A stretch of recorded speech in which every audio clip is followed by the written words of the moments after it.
Hi, this is Chris from the Stephanie Miller Show. Please enjoy this exclusive clip from Political Voices Network. Good morning. Hello, my friend. How are you? I'm good.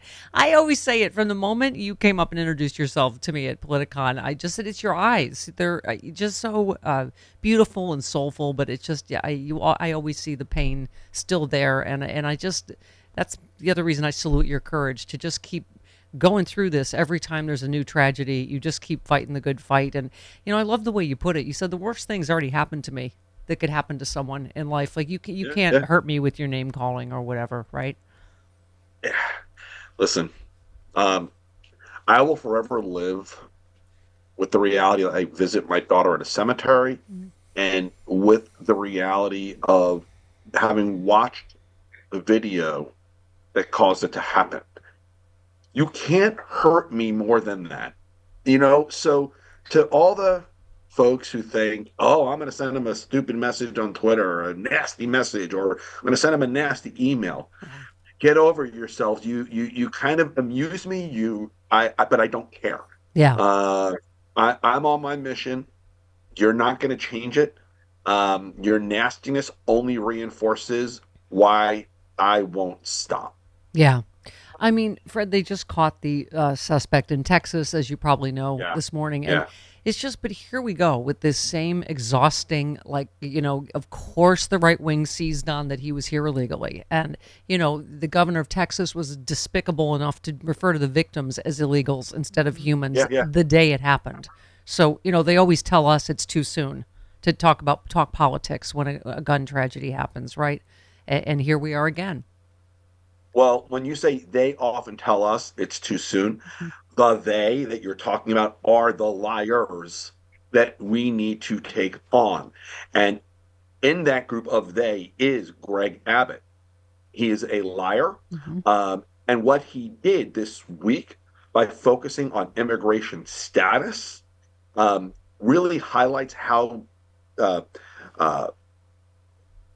much he lacks any decency, humanity at all, but that's fine. We know he's a liar. You know the one thing he didn't do this week?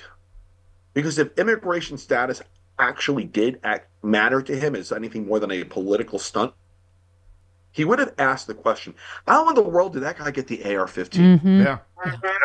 But he never asked that question. He never brought it up because that would point the finger back at him and policies that he has fought to put in place in Texas. Greg Abbott, you are responsible for what happened in Texas this week. It's that simple. Yeah. They don't, I mean, as we were saying, they don't want any restrictions. They don't care if you're on the terrorist watch list, you're here illegally. That's their whole, you know, the NRA's whole reason for being, it seems, is to make sure anybody at any time can get a gun, no matter what your grievance is. The NRA brought us to the place where we are today, but they're not the entity that keeps us here now. It is the legacy of the NRA are those who now serve in office, like Greg Abbott, who do this on their own. And so I want to hold them directly accountable. Listen, America in its history has not always been this way. This whole notion that we are a country flowing with guns without any regard for safety is a load of you know what. Yeah. It started in the late 70s when the NRA changed direction. They started pushing all of their BS through the 80s and the 90s, and they started actually passing laws just over 20 years ago. It's not a long time ago. That really chipped away at our freedoms and our rights to be safe. And I want to kind of put this in the context of just 20 years, because Jamie would be 20 in July. Yeah. That's how old my daughter would be if she were still alive today. 20 years ago in 2003, there were 200 million weapons in America. Now there are over 400 million weapons, plus we have ghost guns. And in 2003, AR-15s were fewer than 2% of all guns sold. Now they're 25% of all guns sold. That is the reason we have a gun violence problem in America. It hasn't been a really long time in our country's history, but they, the liars, and the politicians beholden to the lobby that pushed this, They told us arming America would make us safer. It didn't. It was the ultimate con. And we are now dealing with the reality that if you ring the wrong doorbell, you could get shot. If you pull into the wrong driveway, you could get shot. They failed, and it's time to stop listening to the liars and focus on those who want to stop the next one. Fred, one of the statistics in your book, and I think I marinate in this stuff, and one of the statistics I was most struck by in your book, and again, that I think people don't know, is that 70% of Americans don't own a gun. So, That is correct. well, I mean, there are a minority of Americans that are stockpiling weapons, obviously, at a rate that is, as you say, sort of unprecedented. And I just think politically, you're right, we cannot be held hostage, sometimes literally, by this minority. And I think you're seeing, it was a Fox News poll, right? The 80% this, 80-something% that, believe in the same kind of sensible gun safety reform that you and I do. There has got to be, I mean, the one thing I was struck by is your optimism in the interviews I've seen you do. But I do feel like we're getting to some sort of tipping point. Do you? I do. Listen, when Fox News can't run away from the reality of that poll, something changed. And I'll say a couple of things. The country sadly started to become a little bit numb to some of the mass shootings. Yeah. They'd come and go so often that we became numb to it. Last week with the accidental shootings of just innocent people in the wrong place at the wrong time really struck a nerve with this country. And Americans across the country all of a sudden started to realize putting guns in all the hands of all these people, it didn't work. And the truth is, they're ending up in the hands of a minority of this population who are not being responsible with them. And then they are too easily acquired by those who intend harm, or in the case of these accidental shootings, in the homes of people who had them legally, but really, weren't responsible. Yeah. And with deadly consequences. We don't have to live with that anymore. It is time. Stephanie, I'll say this, and then I'll stop blabbing. America, you can fix this by voting. Stop searching for a perfect candidate. Stop waiting to fall in love with the candidate. If you know it's a candidate that supports reducing gun violence, you better vote for them. And likely that same candidate supports a woman's right to choose, protecting the democracy, protecting the right to vote. Stop worrying about falling in love. You vote on those issues, but you vote. Yeah. I speak for many Americans when I say don't ever stop blabbing. Exactly. Yes. I thought of you in particular, in that who can remember which shooting, unfortunately, right? But I think it's the Nashville one, the parents of the shooter. Yeah. I was struck because obviously you don't think about the parents on the other side often, but they said something to the effect, I'm sure you heard them, but we're not political, but a red flag law or waiting period might have stopped our son from getting a gun. They obviously didn't know he had one, knew he had mental health problems. We were trying to help him, but that's it right there, isn't it? A red flag law, a waiting period, a number of things might have prevented that particular tragedy. My heart broke for those parents. They're not responsible for this, but they lived in a state that prevented the law enforcement and others from having the tools to do something to ensure it doesn't happen. And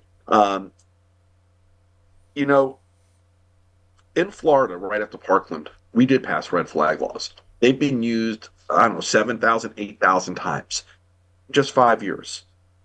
It has stopped a lot of shootings. And so when I hear the liars, people like Governor Billy of Tennessee, who used to say absolutely no red flag laws or affront to the Second Amendment, and wouldn't even take the money from the Safer Communities Act to implement a program like a red flag law, but who all of a sudden changed his tune after the school shooting because he and his wife were friends with one of the adults killed in that shooting. They were personally touched. And he now wants to do something about gun violence in Tennessee. And he's now talking about a red flag law in Tennessee. The liars, we need to stop listening to them. A red flag law saves lives. It's not an affront to anybody's rights. No legal lawful gun owner in any state that's implemented a red flag law ever thinks about it, because it doesn't affect them unless it needs to affect them for the safety of themselves and others. It's that simple. Yeah, and speaking of Tennessee, I'm sure you must be as heartened and inspired by the Justins and Malcolm Frosts, and I've heard you say on TV that you think Jamie would be out there on the front line with the Parkland kids and the March for Our Lives and all of these. I mean, they're what gives me hope. That this generation that we have put through shooter drills and massacres of their friends are not going to stand for this. They're not, and the two Justins, they're just incredible human beings. I'm proud to. I've met one of them, and I'll go march with both of them if they want me to. They're fighting for their lives. Yeah. You know, they're fighting to stop the next one. And I'll always stand with anyone fighting to stop the next one. And anyone listening to this program, I'll just say this.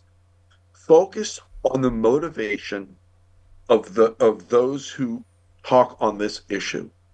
There are those like me, like the Justins, and like so many others in this country whose motivation is to stop the next one. Then there are those who oppose us. Their motivation is to sell the next weapon, okay? And so choose those with the motivation to stop the next one, to save a life, because it could be someone you love, and stand with us. I think that's one of the biggest factors that's helping us, don't you, Fred, is that we have kind of, particularly with all these random shootings you just mentioned, we've kind of lost that, it can't happen to me thing. I think most people think it could happen to any of us. It has happened everywhere. And I believe at some point someone said, like, it's going to be all of us at some point. It's going to be, we're all going to know somebody, you know, with the level of violence that we're experiencing. You know, after Sandy Hook, Wayne LaPierre of the NRA said for the very first time, it was within the week of Sandy Hook shooting, the only thing that stops a bad guy with a gun is a good guy with a gun. They took Sandy Hook and made it into a gun sales bonanza. And I tell you this because it was really a moonshot to the numbers of guns that were being sold in this country. Arming more people and giving more people the belief that if you feel, you know, stand your ground laws, in any way threatened, you know, just shoot, you know, having this level of potential violence because of the increase in the numbers of weapons, again, doubled in 20 years, it isn't making us safer.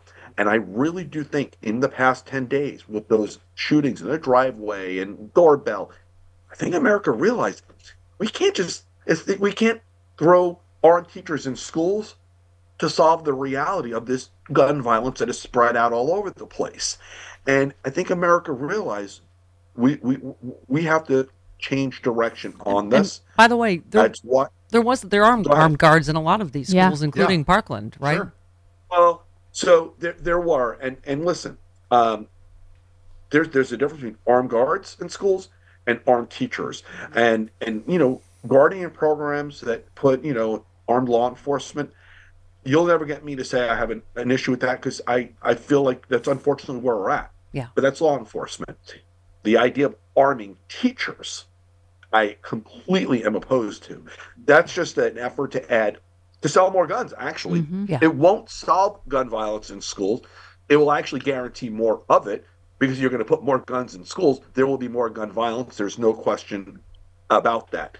But, you know, going back to the earlier thing on hope, because I do believe America gets it, and I think America wants to know more. Yeah. Listen, our book, American Carnage, okay, It's number 34 in the country right now.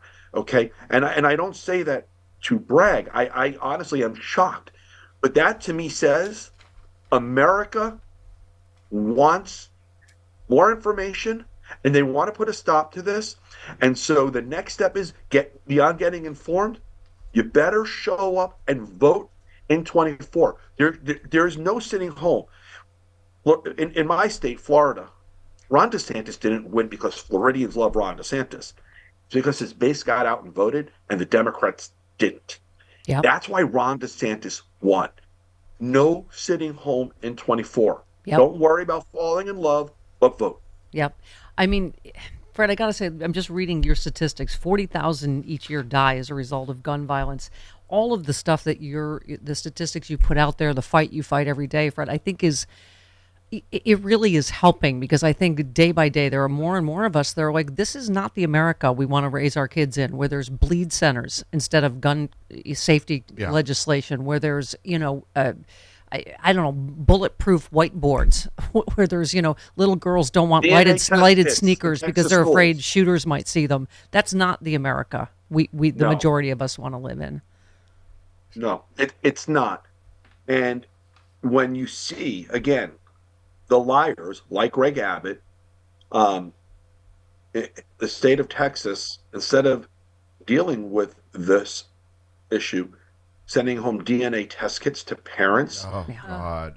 for the next inevitable school shooting there, that tells you we are so far off course that we don't have to stay there. Yep. We can fix this.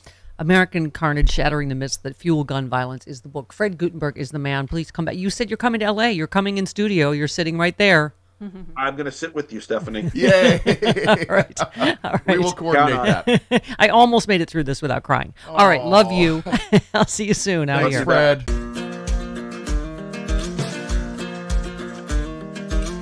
All right. So who's up for a great bottle of wine? Well, according to a recent survey, about 62% of the country is ready to raise a glass. But how do we decide what it is that defines a great wine when all of our palates are so uniquely different? Imagine a fun and interactive process that actually takes your preference into consideration, allowing you to create, design, and even package a wine that's right for you, your event, or clientele. Welcome to Blentique Wine Company, and welcome to your wine. Blentique invites you to participate in a revolutionary new process whereby the everyday consumer can create and design a personalized wine blend from the comfort of home.